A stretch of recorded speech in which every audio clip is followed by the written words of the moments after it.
लोकतंत्र और गणतंत्र इन दोनों के बीच में अक्सर लोगों में कन्फ्यूज़न होता है। कई बार लोग सोचते हैं कि लोकतंत्र और गणतंत्र में से कौन-सी व्यवस्था बेहतर है, किस में विकास ज़्यादा होता है, किस में विकास तेज़ी से होता है, इस तरह की चीज़ें कई बार लोग सोचते हैं। लेकिन मुद्दा क्या है कि ये जो कन्फ्यूज़न लोगों में क्रिएट होता है, ये कन्फ्यूज़न आता है कि भई लोकतंत्र, गणतंत्र क्या व्यवस्था है? लोकतंत्र तो अक्सर लोग जानते हैं, लेकिन गणतंत्र के बारे में ज़्यादा कन्फ्यूज़न होता है। तो उसके पीछे ये भी है कि अमेरिकन सिस्टम जो है अमेरिकन सिस्टम में 2 पार्टियाँ हैं, डेमोक्रेटिक पार्टी और रिपब्लिकन पार्टी। और वहाँ का सिस्टम ऐसा है कि एक टाइम में एक पार्टी ही रूल करेगी, ऑब्वियसली एक बहुमत में रहेगी, 2 पार्टी सिस्टम है। तो एक पार्टी एक टाइम में या तो डेमोक्रेटिक या रिपब्लिकन पार्टी सत्ता में रहती है, शासन करती है, उसी का प्रेसिडेंट होता है, तो दूसरी पार्टी हमेशा उसके विपक्ष में रहती है। कई बार लोगों को ये कन्फ्यूज़न हो जाता है उस वजह से कि डेमोक्रेटिक सिस्टम और रिपब्लिकन सिस्टम भी एक दूसरे के ऐसे विरोधी सिस्टम होंगे, प्रतियोगी सिस्टम होंगे, एक टाइम में एक लगता होगा। लेकिन वैसा नहीं है। डेमोक्रेटिक पार्टी ने अपने जो नाम रखा है वो इसलिए रखा है क्योंकि कुछ एक डेमोक्रेटिक वैल्यूज़ को वो अपना मानते हैं। ऐसे ही रिपब्लिकन पार्टी ने कुछ रिपब्लिकन वैल्यूज़ को अपना मान रखा है, इसलिए उन्होंने ऐसा नाम रखा है। किसी पार्टी का नाम क्या है इससे उस सिस्टम के बारे में आप नहीं जान सकते। भारत में ऐसी कई पार्टियां हैं, समाजवादी पार्टी, मार्क्सवादी पार्टी, साम्यवादी party, Bharatiya Janata party, Congress party, सब हैं। उससे नहीं ऐसा फर्क पड़ता है, इस तरह से सोचना भी नहीं चाहिए। लेकिन बात ये है कि भाई हैं क्या ये दोनों सिस्टम, डेमोक्रेसी और रिपब्लिकन क्या है? उसमें से लोकतंत्र तो हम जानते हैं कि भाई जनता के द्वारा चलाई हुई सरकार होती है, और जनता के द्वारा चलाई हुई सरकार का मतलब एक आदर्श व्यवस्था है डायरेक्ट डेमोक्रेसी की, जो आप लागू नहीं कर सकते। डायरेक्ट डेमोक्रेसी का मतलब होता है कि कोई भी निर्णय जब लेना है किसी भी बारे में, तो आप सीधे जनता से मतदान कराइए, तो वो तो आप कर नहीं सकते हैं। हर चीज़ में मतदान कराएंगे तो मतदान ही होता रहेगा। तो इसलिए ये प्रतिनिधि डेमोक्रेसी होती है। मीन्स आप अपने प्रतिनिधियों को चुनते हैं मत देके। मत मीन्स ओपिनियन, नज़रिया। आप चुनते हैं कि भाई किसकी बात से मेरी बात मिलती है, किससे मेरे विचार मिलते हैं, और आपके जो प्रतिनिधि है वो जाते हैं, वो बैठते हैं सत्ता में, विधानसभा में बैठते हैं, लोकसभा में बैठते हैं, संसद से, यहाँ से, राज्यसभा से और केंद्र से अपनी सरकार चलाते हैं। वो आपकी एवज में, लोगों के एवज में वो निर्णय लेते हैं। तो ये तो लोकतंत्र का सिस्टम है, जो कि हम सभी जानते हैं। लोकतंत्र या जनतंत्र ये भारत में भी है, अमेरिका में भी है।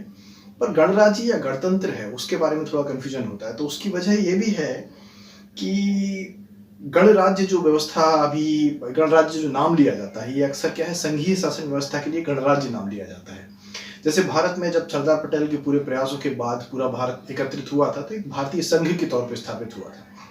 तो हम जिस अर्थ में अभी आजकल गणराज्य या रिपब्लिकन को सिस्टम को उपयोग करते हैं इस नाम का, वो ऐसा है कि जब बहुत सारे राज्यों से मिलकर कोई एक केंद्रीय शक्ति बनती है, एक राष्ट्र बनता है। जैसे कि हमारे भारत में बहुत सारे राष्ट्र हैं, बिहार है, महाराष्ट्र है, पंजाब है, केरला, तमिलनाडु, जम्मू कश्मीर, हरियाणा। इन सब से मिलके, इन सब की अपनी अपनी राज्य सरकारें भी हैं, लेकिन ये सब मिलके एक केंद्र सरकार के अधीन है। तो कुछ शक्तियां इनके राज्य सरकार के पास है, और मूल शक्ति वहां पर केंद्र में है। तो इसको संघीय शासन व्यवस्था कहते हैं। जैसे कि संयुक्त राज्य अमेरिका है, तो स्वाभाविक बहुत से राज्य थे, वो संयुक्त हुए और बना संयुक्त राज्य अमेरिका। तो वो भी रिपब्लिकन सिस्टम है, गणराज्य है। ये संघीय शासन व्यवस्था कहना इसको ज़्यादा उचित है। लेकिन हाँ, इसी के लिए आजकल गणराज्य शब्द स्थापित होता है। और हम जब अपना गणतंत्र दिवस मनाते हैं तो इसलिए मनाते हैं कि संविधान वगैरह सारा फाइनल होने के बाद, रैपअप हो गया जब सारा काम, तो उस दिन हमने गणतंत्र बना के संघीय शासन व्यवस्था, भारतीय संघ की फाइनल स्थापना होकर उस पर ठप्पा लगा। तो उस दिन हमारा भारतीय गणराज्य के तौर पर फाइनली सामने आया। तो इसलिए हम गणतंत्र दिवस मनाते हैं। अब क्या है कि ओरिजिनल जो इसकी परिभाषा है रिपब्लिक की, वो असल में आती है, काफ़ी पुराना सिस्टम है, और भी पहले रहे होंगे। लेकिन प्लेटो ने जो बुक लिखी थी रिपब्लिक, असल में द पॉलिटिका नाम से लिखी थी, लेकिन इंग्लिश में जो नाम होता है उसको रिपब्लिक कहते हैं। तो रिपब्लिक का अर्थ जो होता है वो होता है Republic means public property, public का मालिकाना हक। तो रिपब्लिक कोई ऐसा सिस्टम है जिसमें जो पूरे राष्ट्र की जो कुल संपत्ति है, चाहे वो कोई भी जमीन हो, खनिज हो, नदियां, पहाड़ से लेके सारा कुछ जो है प्रॉपर्टी, हर तरह की प्रॉपर्टी, पूरे राष्ट्र का जो अधिकार है, वो मालिकाना हक जो होता है वो जनता का होता है। पूरा राष्ट्र पब्लिक प्रॉपर्टी होता है। अब ये हमें नॉर्मल लग सकता है कि हाँ भाई, ये तो आजकल 150 से ऊपर देश आज ऐसे हैं जो अपने आप को रिपब्लिक कहते हैं, और हमें ये स्वाभाविक लगेगा। लेकिन जब हम पुराने किसी दौर में देखेंगे तो उस समय टेरेंट होते थे, राजा होते थे, खलीफा होते थे, और एक दूसरे के हिस्सों पे कई बार वो कबीलों पे और राज्यों पे हमला करके जीत भी लेते थे, तो उनका हो जाता था वो। तो उस समय बहुत सारे राज्यों में, बहुत सारी जगहों पे ऐसा माना जाता था कि सारी प्रजा, सारा कुछ जो है राज्य का, वो एक राजा की या खलीफा की या जो भी वहाँ पर हैं, जो उसका हेड ऑफ द स्टेट है, उसकी या फिर जो उसकी हेड ऑफ द स्टेट की जो सीनेट वगैरह जो भी कुछ होगी, उसकी जो साथ की जो एक टीम होगी, उनका अधिकार पूरा पूरा है, प्रजा पर भी है यहाँ तक के अधिकार, ऐसा भी था। तो टेरेंट आप कह सकते हैं, टेरेंट हुए, डिक्टेटर्स हुए, इन सब का डेस्पॉट्स हैं, उन सब का ऐसा रहा है पहले अतीत में, ऐसा सोचना। तो उसके मुकाबले में ये कंट्राडिक्टरी ये वाली बात है कि सारा जो सारी प्रॉपर्टी जो है देश की, हर चीज़ वो पब्लिक प्रॉपर्टी है। अब आप सोचें कि भाई प्राइवेट प्रॉपर्टी कैसे आती है, तो ऐसा नहीं है कि उसका प्राइवेट प्रॉपर्टी से कोई कंट्राडिक्शन है, वो सिंपली यही है कि आप मान के चला जाता है कि सब कुछ जो भी किसी के पास भी जो भी प्राइवेट प्राइवेट प्रॉपर्टी है, वो पूरे राष्ट्र की जो संपत्ति थी पूरी पब्लिक उससे उसने ली है। तो इस आधार पर प्राइवेट प्रॉपर्टी का कॉन्सेप्ट आता है। तो ये असल में रिपब्लिक का अर्थ है, जहाँ पे राष्ट्र का जो कुल जमा सब कुछ होता है, उसका मालिकाना हक पब्लिक का होता है, जनता का होता है। इस तरह से चाहे वो महाराष्ट्र का हो, चाहे वो बिहार का हो, किसी भी हिस्से में भारत के अगर कोई भी जमीन, कोई भी चीज़ है, तो उसका मूल मालिकाना हक जो है वो समस्त भारतीय जनता का है।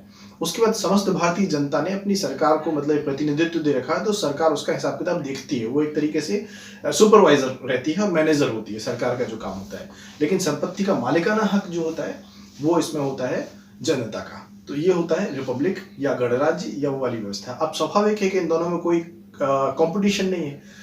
भारत जैसे लोकतंत्र है, वैसे ही गणराज्य भी है, गणतंत्र है जो, और यही बात वहाँ पे भी लगती है। संयुक्त राज्य अमेरिका में भी वो भी रिपब्लिक भी है, नाम ही है उसका संयुक्त राज्य। तो वहाँ पर भी वो सिस्टम वैसा ही लागू होता है, यहाँ पर भी ये सिस्टम वैसा ही लागू होता है। तो ऐसा नहीं है कि दोनों व्यवस्थाओं में से कोई एक बेहतर हो या बदतर हो, दोनों अलग अलग चीज़ों का मापक है। लोकतंत्र जहाँ ये बताती है कि सरकार कैसे चुनी जाएगी और उसको कौन चलाएगा और वो कहाँ से आएगा, वहीं गणतंत्र ये बताता है कि शक्ति का बंटवारा कैसे होगा, जो प्रॉपर्टी का मालिकाना हक किसका होगा, क्या होगा। और फिर उसके आगे उनकी बहुत सारी अवधारणाएं हैं, अलग अलग तरह के रिपब्लिक होते हैं। जैसे कि अब चाइना में है, तो चाइना रिपब्लिक तो है लेकिन वो लोकतंत्र नहीं है, वहाँ पे साम्यवादी पार्टी के अंदर ही चुनाव होते हैं सारे, एक सिंगल पार्टी होती है। तो इस तरह की चीज़ें भी होती हैं। लेकिन हाँ, आप समझ सकते हैं कि लोकतंत्र और गणतंत्र में कोई ऐसा कंट्रडिक्शन नहीं है, कोई प्रतियोगी नहीं है दोनों व्यवस्थाएं एक दूसरे की। दोनों अलग अलग चीज़ों पे, अलग अलग माध्यमों पे लगने वाली व्यवस्था और उनके नाम है।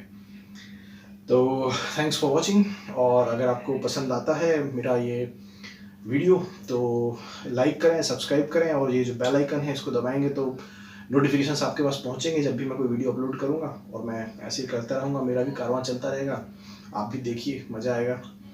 तो थैंक्स फॉर वॉचिंग।